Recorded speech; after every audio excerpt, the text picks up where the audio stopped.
Wake up, it's the Coach Brickey Sports Show with the team that can give you what you know, what you need and what you want on the court. For football, the basketball, and every other sport. With Troy and DL and Dr. Carl Brinkley and Paul and the Coach Robert Brickey. It's time, get your coffee and get ready for the flow. Get ready for the Coach Brickey Sports Show. And get ready for the flow. And get ready for the flow.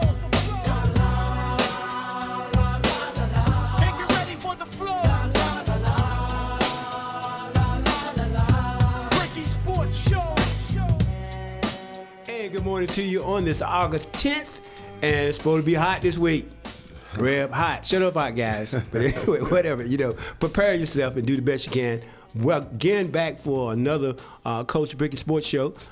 Troy, I'm here at the flagship station of the Widu Radio Network, 2520 Murchison Road, and we are here with Reverend Dr. Carl Brown. He'll be missing on next week, because he'll be out somewhere. I'll let him tell that. But anyway.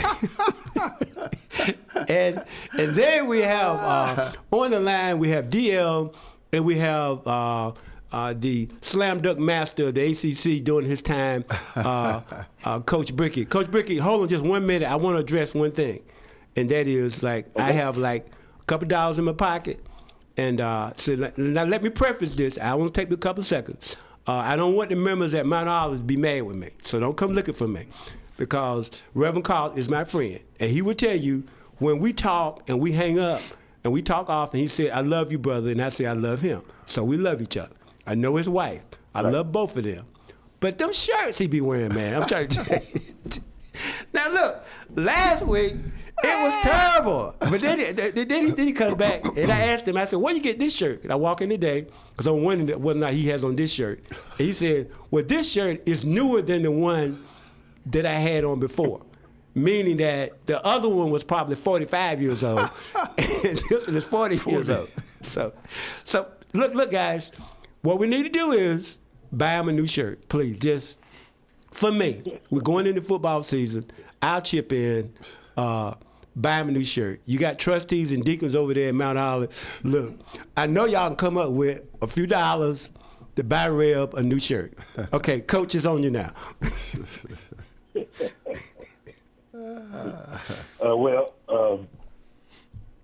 Sorry, I apologize about that. Listen, well, good morning to everybody. Good morning, sir. I hope everybody has a fantastic weekend. I put in the group text. It was a tough week. We had a tough week in sports. Not a lot going on. But one of the things I did want to circle back to was the NIL debate, the name, image, and likeness debate. So I'm going to clarify that for the audience. So NIL, name, image, and likeness, is basically when college athletes can get paid for use of their name, image, or likeness.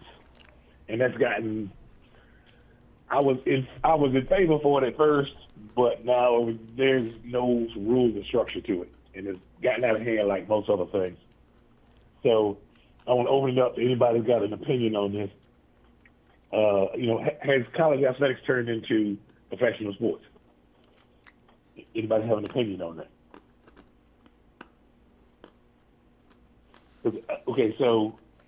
Well, no, I was waiting for the rest of them. I do have an opinion, but I'm just saying that. Okay. Well, I do believe that it's out of control. And then I saw the thing where they wanted a congressional intervention. I don't know that that's necessary. That might be going a little too far to bring Congress involved in it.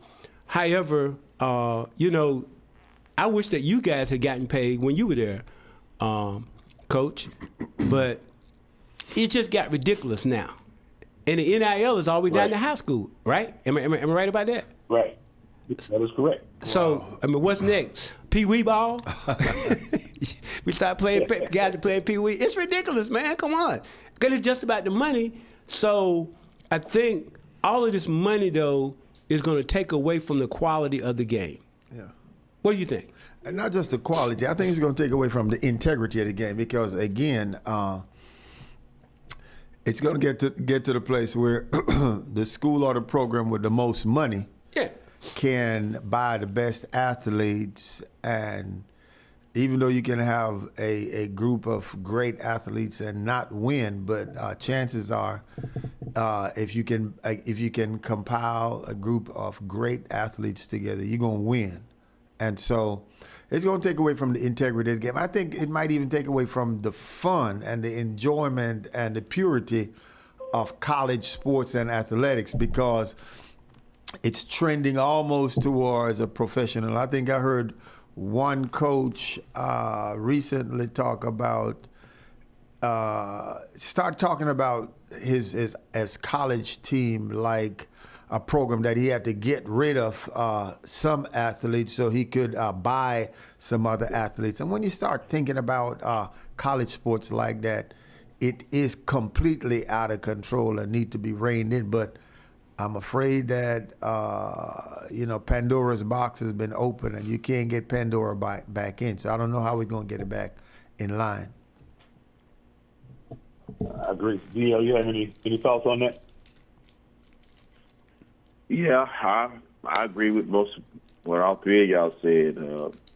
It needs to, it needs oversight. I don't think Congress should get involved like Troy said, but it needs to be, it needs oversight. And I sent you guys a clip yesterday, the current coach at Auburn, because they're changing a lot down there, because they can't beat Alabama. But he talked about, players stay off campus. And when he get there, he wants them there early in the morning. And these coaches, there's a reason why they practice early in the morning. They don't want them up late at night playing games or getting in trouble in the streets. And he takes their car keys. They have to relinquish those car keys because they got those doggone trucks and those Hellcats, Chargers. Right. And it's just something they have to deal with. And they're trying to save these young men for themselves. They need training on classes because they don't realize, we ain't seen it yet. It's going to be one to get charged with tax evasion. I remember the guy that took advantage of Fred Taylor, Tank something. He was a agent in football 20-some years ago. He took advantage of Fred Taylor and Javon Kearse and other athletes. So you can imagine what's going to happen at the collegiate level, because some of these kids, listen, I was 18 to 21. We don't know everything. We think we do, but we don't. So you have that aspect of it, but you have that university just trying to manage this thing, and then you're putting all money. You got one coach, I can't remember, is it basketball, football? He forfeited his salary to put towards Neil. So that tells you how much money he's got. I'm not forfeiting my salary. You can forget that. Okay, I want to read y'all this stat. A Power 4 football team, generally speaking, total compensation and roster budgets average over $23 million. Wow. So you a high level D, you're a Power 5 conference. You are spending an average of 23. I mean, you got to raise an additional $23 million. I mean, college sports programs are already expensive, but you got a $23 million cap on top of that. That's insanity. But so, okay, my question is this sustainable? Well, I believe those boosters, man, those boosters, and a lot of those guys are millionaires, if some of them not billionaires. They're the ones that are dumping all that money into that, because, you got the Duke Iron, what you call Duke Iron? Is it Duke Iron Club? Iron Dukes. Yeah, the Iron Dukes. You got the Carolina, I forget the name of them now, but and then you got the state thing. I'm just talking about the Rams Club. Yeah, the Rams Club, and then you got the Wolfpack Club. They're giving all that money to the Rams Club. Say what now? DL giving all the money to the Rams Club in Carolina. Yeah, I heard that. But I'm saying that, look, you got some powerful people out there that, man, they've been doing that for a while. Long before NIL came along, they were doing that. I know a guy, he's deceased now. He told me, he said, man, because he's big time now at Carolina, his football jersey number is hanging in the rafters. So he was that good. But he told me, he said, man, right. He was there in the 70s. He said, man, you walk in the store and they know you play for that team. Say, man, you want that sports coat? Take it. Just walk out the door with it. I mean, it's been that way a long time, Coach. I'm not disagreeing with it. But that was a little different than just having a $23 million budget. Oh, no doubt about that. No doubt about that. Yeah. Right. Okay. All right, so maybe they just have enough money where they just don't care. Like, if I'm giving that kind of money to a program, I want to see a national title. That's you know true. what I mean? Right. And I'm sure Right. everybody's thinking like that. That's true. So how much longer do I continue to fund this program and we don't get a chip? So I'm just trying to think, is this going to crash and burn at some point? Yeah, well, like anything, there's a pendulum. So, it's going to swing until it gets so far that it has to course correct because, like you said, it cannot go on indefinitely. So at some point, something is going to happen where it starts course correcting, where it starts coming back, but I don't think it will ever get back to what it was. But I'm like you, I don't think that's sustainable to just keep going every year. It just keeps going up and up and up. So I don't know. So this is the proposed NCAA revenue sharing model with athletes. So it would allow Division I athletic programs to pay student athletes directly from school revenues such as ticket sales, media rights, and sponsorships, with a cap set at approximately $21.3 million per school for the 2026-2027 academic year. Do you think that will help? Is that kind of intervention going to help this whole system continue to move? I think so. I mean, if they cap out and make it even for everybody, then it works like that. But now, if it's just like, hey, this school has a $50 million budget and this other school has a $20 million budget, you know who's going to win in that battle. And of course, no matter if you cap it or not, there's always going to be people who are going to circumvent. But they're going to cheat. Yeah, it's going to be some cheating. Circumvent the rule and find a way to slide stuff in, not just in the college, even like professionals, like what Kawhi Leonard was doing. Anyway, that's a story for another time. But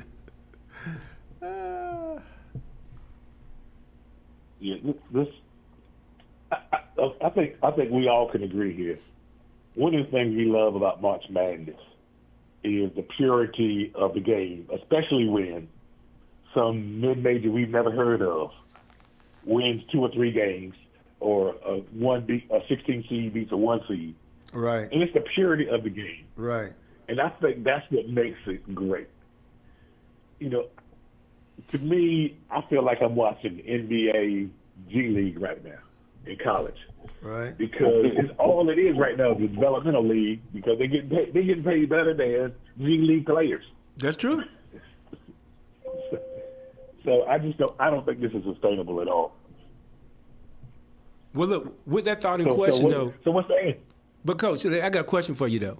So would people now be quick to leave college ball if more money is in college ball than it is, if they're not guaranteed to go to the NBA and be in a good paying position? Because I know this one player, maybe it's Carolina or whatever, but I think that he actually lost money.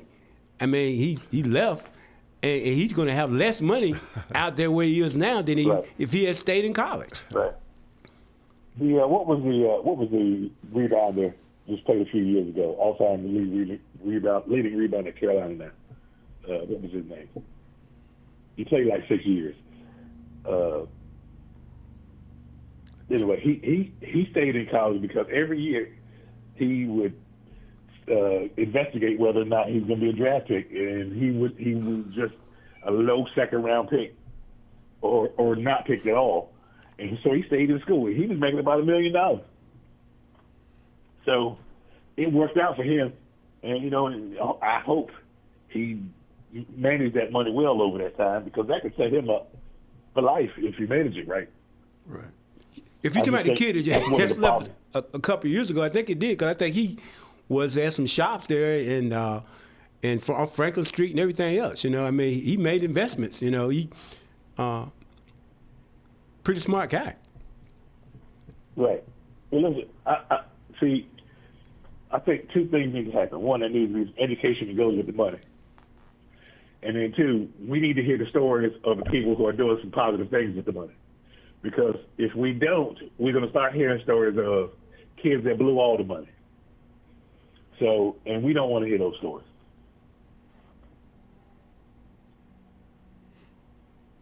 All right, well, let's move on to the next subject. So, anybody got, has anybody followed NFL training camp? Anybody watch the Panthers last week? We know we're going to the Super Bowl. So that's my Dallas Cowboy logic. But I guess. Spoken like a true Dallas Cowboy fan. Break, I remember calling him with that Dallas Cowboy shirt. DL,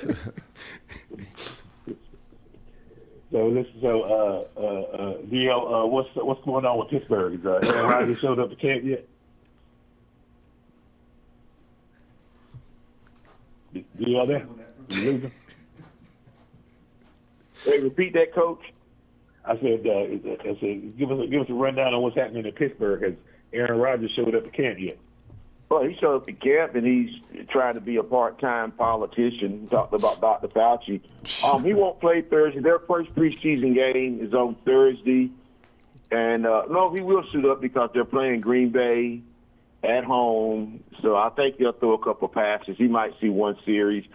With the Steelers, it's going to boil down to the offensive line. That's what it's, because can they hold up? Can they sustain drives and put points on the board? If not, their defense is going to be exposed. So me and my friends, we're all Steelers fans, and I met one of your old teammates, Tillman. He was the only one that wasn't a Steelers fan. So we were basically saying it's a whole new staff, and they're interested to see what they can do with most of the same players that Mike Tomlin had, especially with the offensive line, because if the offensive line can sustain drives, you keep your defense off the field. The Pittsburgh defense had the high-state defense last year, but, when you stay on the field, I don't care how good you are, you're going to break down. So that will be that'll tell you what their season's going to look like based on that offensive line. I'm just more interested in this story with Aaron Donald, who went to the University of Pittsburgh, which they could have got him, who played with the Rams, a 3-time Defensive Player of the Year, and he's back with the Rams. And one of my friends said he thinks he's going to suck air. I said, no, he's not, because he can go in and command a double team, and then you got Myles Garrett who commands the double team. There are going to be problems. It's what Jimmy Johnson, when he was in Dallas, Jimmy Johnson was like, I just need good defensive linemen like Charles Haley and Leon Lett and Russell Merlin, who was an All-American from Miami. Those guys get to the quarterback. I don't need superstar linebackers or defensive backs because we're getting to the quarterback. So it's going to be interesting to see what the Steelers do. And I'm putting the Rams in the Super Bowl out of the NFC. Man, listen, that almost seems unfair having them two guys on the end. Wow. Yeah. That's going to be a nightmare.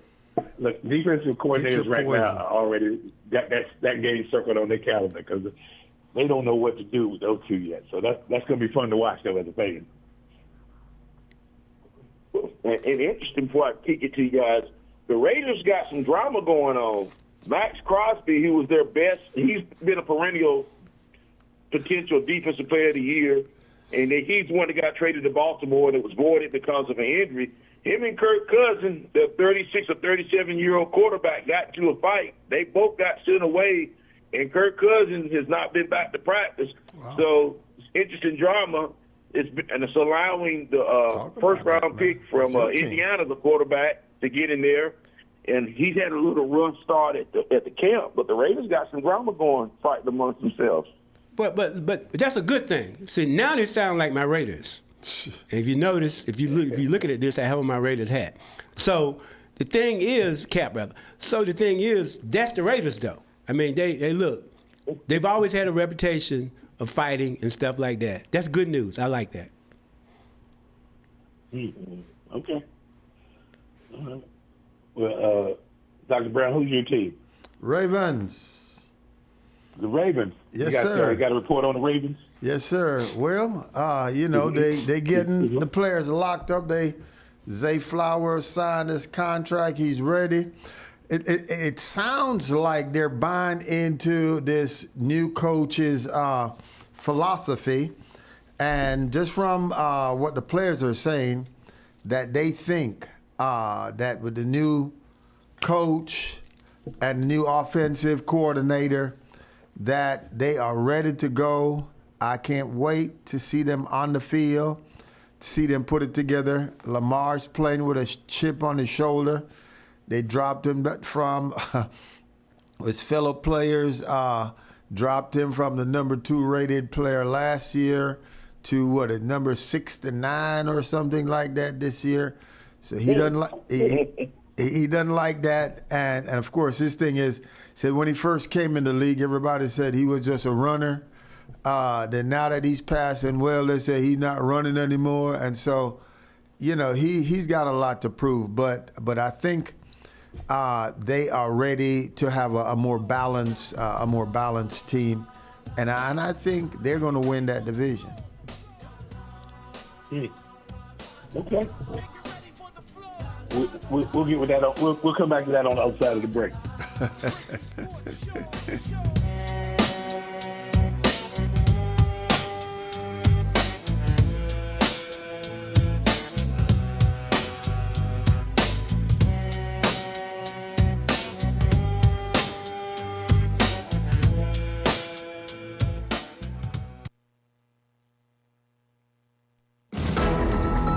Congressional Democrats say they're investigating the Trump administration's efforts to deport military service members and their families.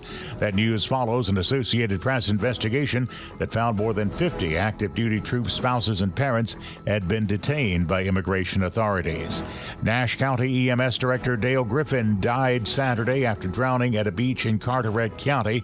Griffin had led the Nash County EMS service since late 2023, spending 38 years in that field. North Carolina ranks in the bottom 10 of the United States Postal Service on-time performance ratings, scoring a 78.2 that's nearly 9 points away from the target of 87. Michael Brennan capturing the Wyndham Championship in Greensboro yesterday with a 64 for a 3-shot victory. Luke Kuechly became the 7th member of the Carolina Panthers to be enshrined into the Pro Football Hall of Fame in Canton, Ohio. Tony Rixby, NCN News. I'm Jamie Monticelli, WIDU Radio News. Cumberland County says join us for a community input session as we evaluate the proposed data center ordinance. Learn more about the ordinance development process, visit discussion stations about topics like water, power, land use, noise, environmental considerations, and economic impacts, and share your feedback before a draft ordinance is developed. This is Tuesday, August 11th, 6 until 7:30 p.m. at the J.D. Pone Recreation Center in Hope Mills. Cumberland County Schools says get ready for a great year of learning, growth, and CCS excellence with Cumberland County Schools Back to School Guide. Families can find important information and helpful resources all in one place, including open house schedules and school supply lists, immunization and health information, transportation resources, including Here Comes the Bus, school bell schedules, child nutrition and meal information, school calendars, and report card schedules. From WIDU Radio, I'm Jamie Monticelli. It is another warm and sticky start to our Monday morning. Early morning temps in the 70s. We've got high temperatures in the low to mid 90s heading into the afternoon, and a few isolated showers and thunderstorms can't be ruled out. Most of those out of here as we head into the overnight. Partly cloudy with temperatures in the low to mid 70s. Hey, by Tuesday, we're back in the low to mid 90s with a higher heat index and scattered late day storms.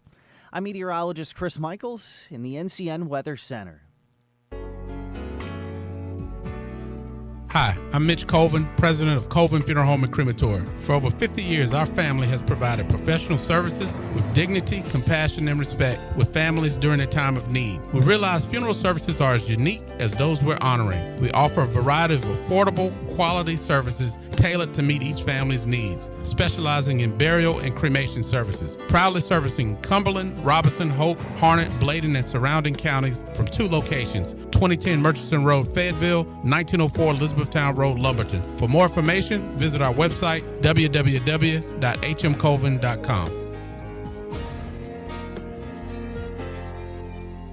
You ever notice how most helpful information always seems to show up just a little too late? Like, oh, the deadline was yesterday. Or, you know you could have saved money if you've done that earlier. Timing matters. With smart timing, you can lower your energy costs by running appliances like washers, dryers, and dishwashers outside of peak hours. And by adjusting your thermostat just a few degrees higher between 3 and 6 in the afternoon, you can save even more. It's a simple shift that helps reduce strain on the energy grid, supports a more sustainable future, and keeps power reliable for everyone in our community. Because at Fayetteville PWC, we're committed to being environmentally responsible, dependable, and deeply invested in the place we all call home. Timing matters, and smart timing means savings. Learn more at startsaving@faypwc.com.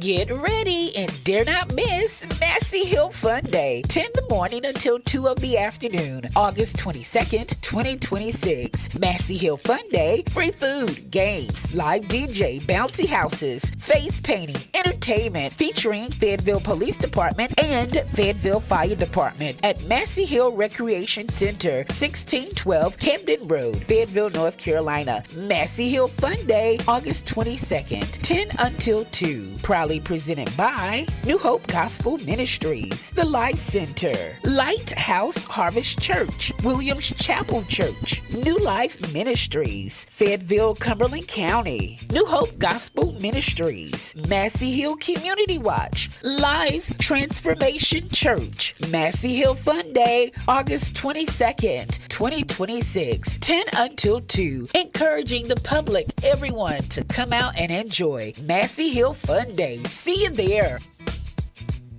And get ready for the flow.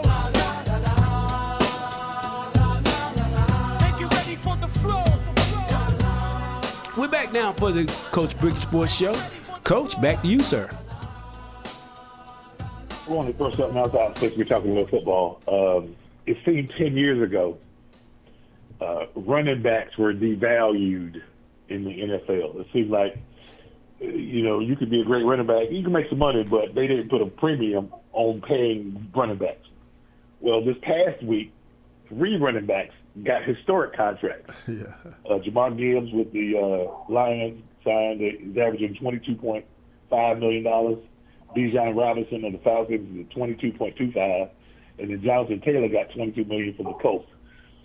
So, DL, tell me what happened. Why all of a sudden they're paying running backs? Well, they've been underpaid for so many years, and I think some of the coaches and offensive coordinators are seeing what Saquon Barkley did years ago when Philly had their run and the importance of it. And if you got young quarterbacks, and you don't want quarterbacks dropping back throwing 50 passes a game, you want them to be able to mix it up. And the quarterbacks you just mentioned, all 4 of Jamar Gibbs at 22.5, Bijan Robinson, who the Steelers faced in Week 1 at 22.25, and Jonathan Taylor 22, and then Saquon. They all can catch and run. And then right. Christian is number 5 with the 49ers, former Panther. That still hurts for the Panther fans. So those top 5 running backs that we just named off can run and they catch. They're not one-dimensional. Like one of my favorite Steelers, Jerome Bettis. He wasn't catching the football out of the backfield, the bus wasn't. So, and quarterbacks like that. That helps out these young quarterbacks when you can get the ball and just dump it off to a good running back. So, that's awesome. And speaking of that, Coach, Roger Craig, finally, long overdue, from Nebraska, long overdue, get in the Hall of Fame this past weekend because he was the first back to be multidimensional, first running back to ever run for 1,000 and yards rushing and pass receiving in the same season. And to think about it, Coach, he did it. I got to see if he did it before Rice arrived because you're not catching 1,000. You're not getting 1,000 yards as a running back with Jerry Rice on the roster. So I'm gonna look that up after I pass it off to you guys because I want to make sure that's very interesting fact. Like Brown, you have any Any thoughts on that? Yeah, I think, running back? as DL said, the thing about these guys that you just talked about is they're more than just a running back. They're multidimensional. They can catch, they block, they do so many different things, and they're invaluable to their teams. You look at how they performed. When their game is off, the team is off. And as DL said, Roger Craig was a prototype for these kind of running back because he was a multidimensional back, running and catching. And that's the thing that stands out with these guys who just made this big contract, just like Saquon Barkley. These guys are guys that not just run, but they catch and they block and they do a whole lot more for their team. And so I think guys who can perform like that will always make money because they are almost invaluable to the team and to the quarterback because they take a lot of load off the quarterback because of their multidimensional nature. I agree, and I think if you can, they impact the game, and you have to plan for them. Like, you can't just go in and say, we're going to get your quarterback. You have, like, a guy like Saquon or any of these other backs, man, these guys, you put the ball in their hands, they can go 80 yards easily, or they can catch one right out of the backfield and go 80 yards easily. So, how do you scheme for that? That means at some point you're going to have a linebacker guarding a running back. That's unfair. And so a good offense coordinator can take advantage of those mismatches. So, listen, I'm glad, one, that these guys are finally getting paid because that's one of the shortest tenured NFL positions. Is that not right, Dio? Running backs. Yeah, running back, and just not a position that you're going to be in the league. That's why they undervalue them. And you remember one time the running backs had a meeting of the minds a couple off seasons ago about their pay. It was just something. It was just something that they got together to do to call attention because general managers are like this. We're gonna pay you what we want to pay you. Right. Yeah, but Coach, didn't they call that the West Coast offense back in the day? The back, the back coming out of the backfield catching. Marcus Allen, a Raiders great. He did a lot of that. I thought they called that the West Coast offense back in the day. Am I not correct about that? Right. Bill Walsh. Don Croyel, I forgot the coach that Don Croyel with San Diego Chargers played under. Air Coryell, he kind of brought it in, but then Bill Walsh, who was the San Francisco coach, he coached under them, and he used the running game. He emphasized more the running game than passing because Dan Fouts never won a Super Bowl under Don Coryell, and when Bill Walsh went to San Francisco, he implemented the running game, and that's what Kyle Shanahan, a lot of these coaches do. And Roger Craig got his only 1,000-yard receiving year, Jerry Rice's rookie year, which kind of makes sense. Rice getting acclimated to the league in '85. So that was something tremendous, and I'm glad he made the Hall of Fame. But, yeah, these running backs, you got to be able to stay on the field and do not get injured. And, Barry Sanders, one of the reasons why Barry Sanders retired, because he couldn't win nothing in Detroit. And then he thought about coming back, and he decided to stay out because, look at Walter Payton. It took him a while before he got close to his 10th season in the league, 9th year in the league before he got a Super Bowl because they just beat Walter up. And if you think about Earl Campbell back in the day, and he can, he don't even walk. He has a walker because Earl Campbell got beat up. Yeah. Yeah, but this is what they said, guys. Coach, they said that one time I was doing some consulting work for a chiropractor, and at that time Emmitt Smith was, the man. But they were saying that literally a running back like Emmitt Smith, in one game it was like being in 40 car accidents per game. So, like DL is talking, one would expect the toll on their bodies was tremendous. I mean, can you imagine going through 40 car accidents every week in a day? Yeah. The average length of an NFL running back is 2.57 to 3 years.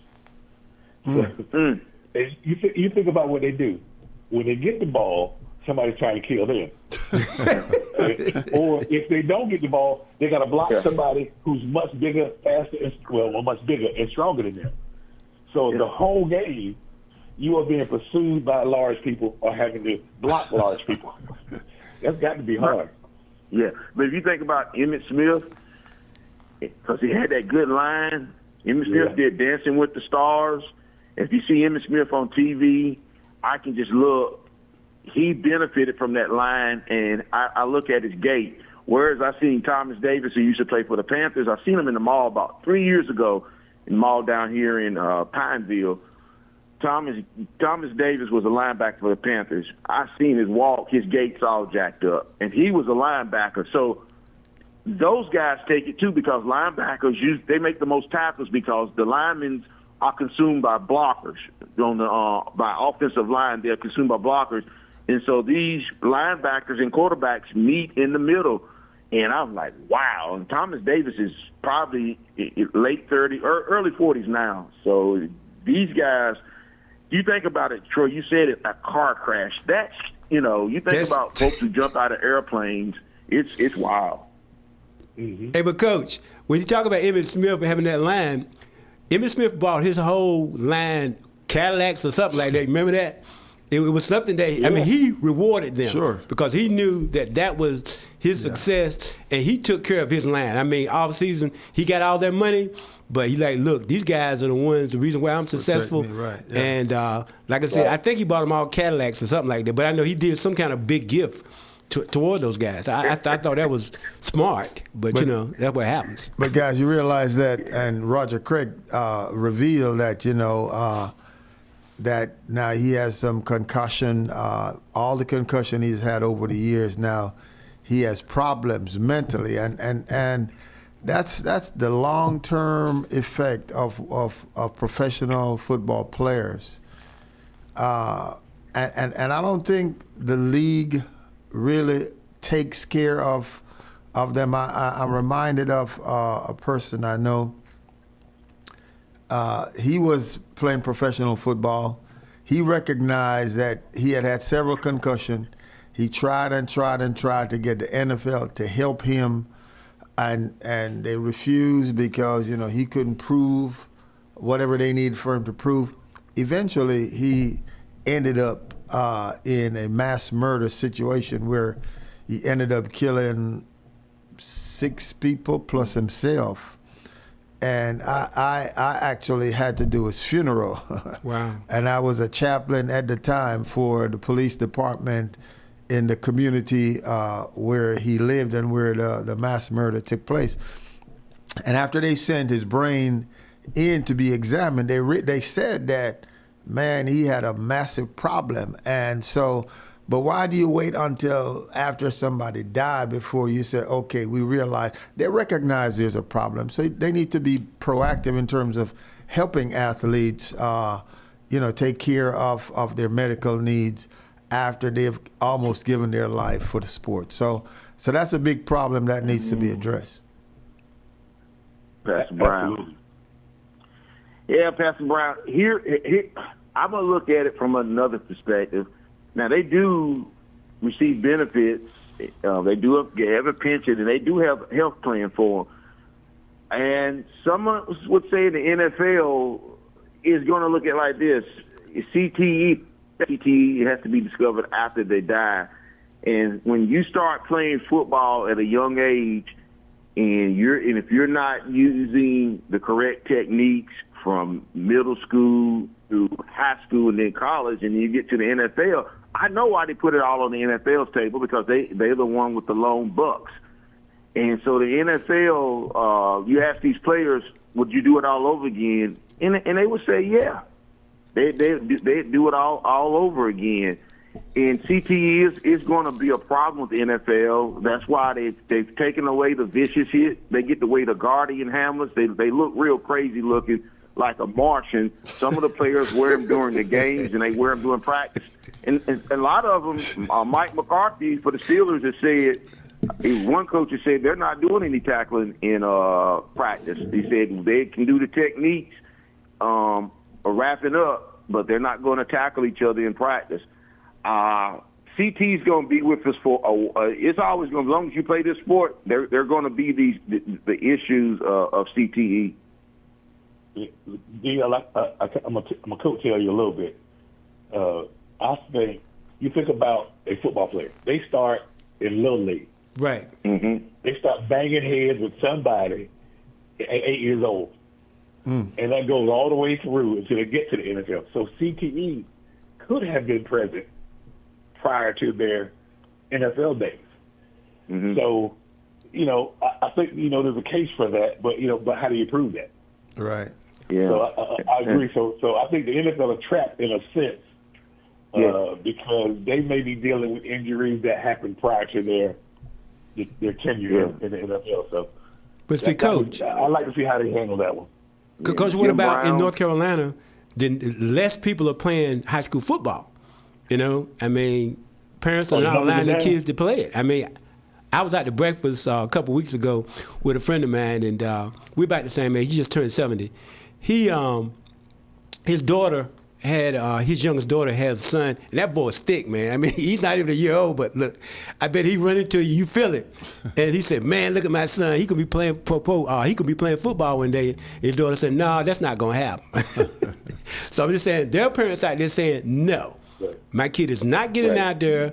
My question to you guys is, if you had a son, knowing what you know now, would you allow him to play football? I would say yes, because the coach, as long as it's done in safety, keep your head up. I'll give you two examples. Ryan Shazier,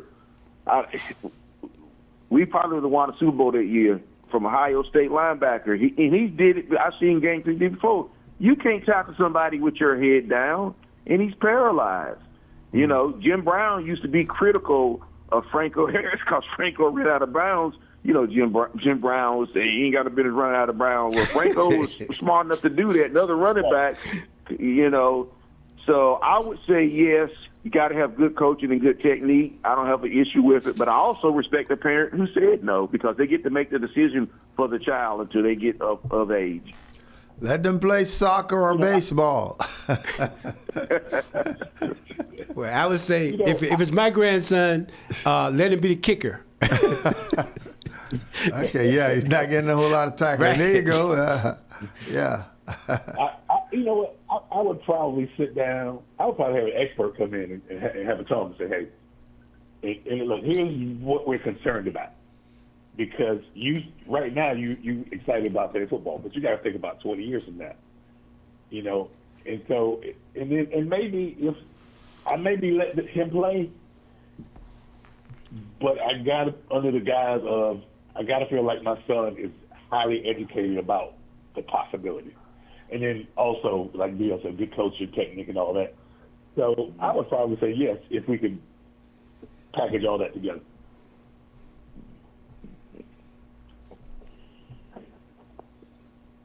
So let's talk about you mentioned Roger Craig.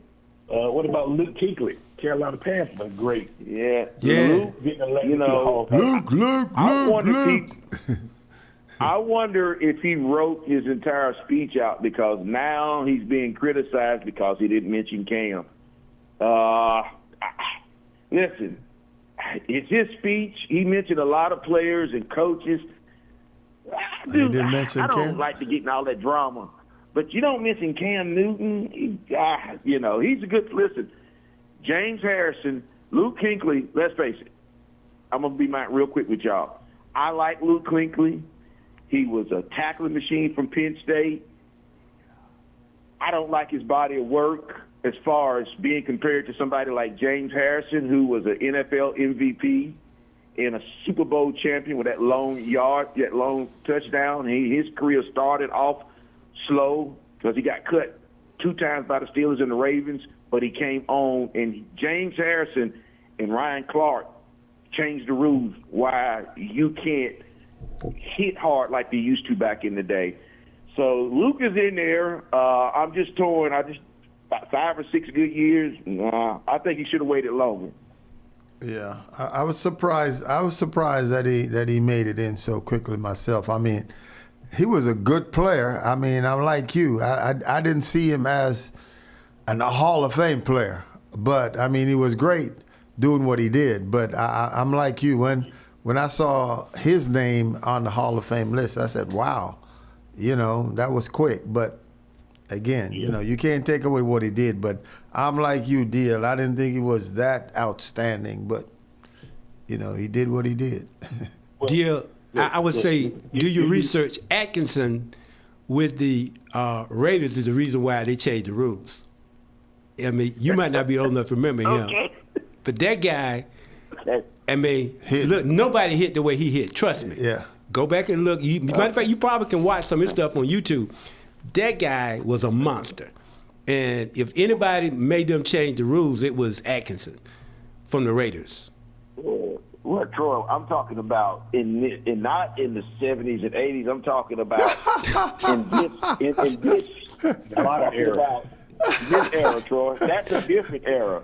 You can line in that era. But it started We're talking about a different era. But DL, it started then though. That's when it started though.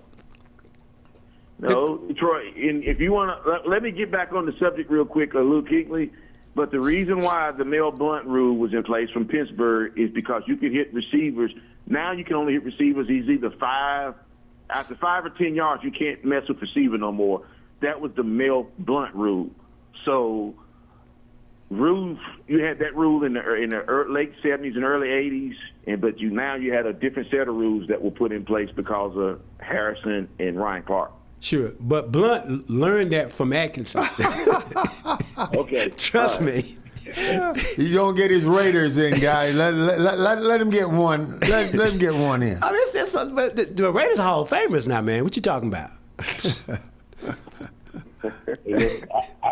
When I saw Roger Craig and Luke Kuechly's name in the same sentence, I thought the same thing. I was like, now Roger Craig was a really good running back and a great receiver. Right. So his combination was ahead of his time, and he got 12,000 yards combined. Those are Hall of Fame numbers. And when I look at Kuechly, I look at a very good player over an 8-year period. Yeah. That's, and I usually think Hall of Famer has a longer career. Yeah. I think longevity comes into play at some point. So, listen, I'm not hating on Luke. I was taken aback a little bit by his selection. So we got full slate of NFL games this week, starting Thursday. Yeah. And I am so excited because, well, first of all, it didn't matter watch the Carolina game last weekend, Carolina Hall of Fame game. Yeah. Yeah. It was a good game. That was a fantastic. Look, first of all, preseason games aren't usually that good. Good game. That was a fantastic game. Yeah. And so that sets us up for this week. Starting Thursday. So I am so glad because Thursday, Friday, Saturday we got NFL football, and then when does college season kick off? It's got to be college like season. Yeah, it'll kick off the weekend. Either you have a couple games on the 21st, but the full slate will be the weekend of the 28th because Labor Day is late this year. And Carolina has an overseas game against TCU. I want to say Ireland. I'm not certain. So they're going to be tested there. Yeah, Robert, I can tell you because my dad told me he's a Panthers fan and he was excited about their backup quarterback, and so was my other fellow Pittsburgh fans. We watched the Panthers game and they were excited. The quarterback that started after Kenny Pickett, they think he's going to be number 2 and push Bryce Young. So it was a lot of my dad and friends. They were excited about the Panthers. So you wasn't the only one, Robert. They were. Listen, again, not hating on Bryce. I think he's a game manager, but we need a guy that can win a game. And it's not just any team that's going to advance. You need a guy that can win a game. And what was the guy quarterback at the Raiders got in the fight? Kirk What's Cousins. his name? Kirk Kirk Cousins. Cousins. Like, he has the greatest agent in the world. Because he goes 8-8 every season, and figures out a way to get $20 to $35 million. I don't know how he does it, but he continues to do it. Mm-hmm. Yeah, the Raiders. We're going all the way this year. I get on my hat. All the way there. That's right. I got on my hat. Well, yeah, I think they got a good young coach. I wanted them in Pittsburgh. They just got to be patient with him. The owner, Brady's got to tell Mark Davis, just continue dating young women like he does and leave the football organization alone. You're not going to – I still think Denver – I'm not a Sean Payton fan, but I still like his squad, and I like his quarterback, the young man that came out of Oregon, Bo Nix. And if he didn't break his ankle against Buffalo, I would see them in the Super Bowl. So we're going to see what Kansas City do in the AFC West. And then the golden boy out in California for the Chargers, who's been heralded by the media, supposed to be doing everything, ain't never won nothing in the playoffs. So with Jim Harbaugh out there. So the West is going to be good, Troy. I think the Raiders, they're going to be competitive. I like their quarterback. I like the direction of the Raiders as far as the coach and the organization. They just got to be patient. Well, look, guys, let's not forget about high school football, though, so that's coming up. That's something that we're interested in. This weekend? When does that kick off, Troy? Is that this Friday? No, I don't think it kicks off. I think it's next Friday. Okay. But anyway, though. We got that's something that. Hey, I want to send a shout out before we get out of here. I want to send a shout out to Don Nelson, longtime Celtic and NBA coach, passed recently at the age of 86. I love Don Nelson.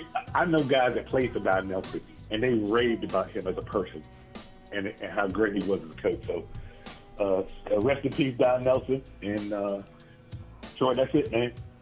Well, look, appreciate you guys. Thank you all for tuning in and being with us. Dr. Brown will be out of pocket next week, so I don't know if we can find a replacement for him because he knows too much. Anyway, we appreciate our producer with his second oldest Dallas Cowboy shirt on today. All right. We out of here, guys. All right.